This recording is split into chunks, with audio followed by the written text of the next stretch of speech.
మనం పన్ను కట్టి మనం కష్టపడి మనం ఓట్లేసి మన వాడిని ముఖ్యమంత్రిని చేసి మనం ఈ రాష్ట్రానికి లక్షల కోట్ల ఆదాయం ఇస్తే మన పైసలు తీసుకొని పోయి పంజాబ్ లో ఉన్న రైతులకు వంచొస్తాడంటే గాడిద కొడుకు మనకు మాత్రం ఆ పైసలు సిల్లి గవ్వ ఇయ్యాడంట. ఏదైతే విపత్తులో ప్రాణాలు కోల్పోయిన కుటుంబాలకు, దెబ్బతిన్న కుటుంబాలకు, అనేక రంగాలుగా ఆస్తి నష్టం ఇతరత్రా ఏదైతే జరిగిందో ఆ కుటుంబాలకి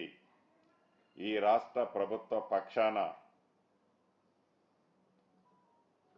అక్కడ కావాల్సిన అవసరాలకు తగ్గట్టు అన్ని రకాలుగా, అది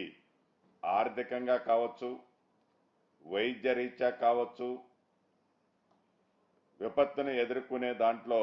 మ్యాన్ పవర్ కానీ, మిషనరీ కానీ, ఇతరత్రా ఏదైతే రిక్వైర్మెంట్ ఉందో వాటన్నిటినీ ఈ రాష్ట్ర ప్రభుత్వ పక్షాన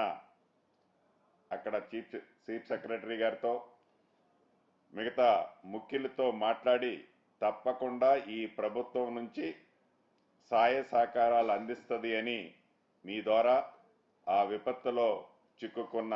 ప్రతి ఒక్కరికి తెలియజేయటం జరుగుతుంది.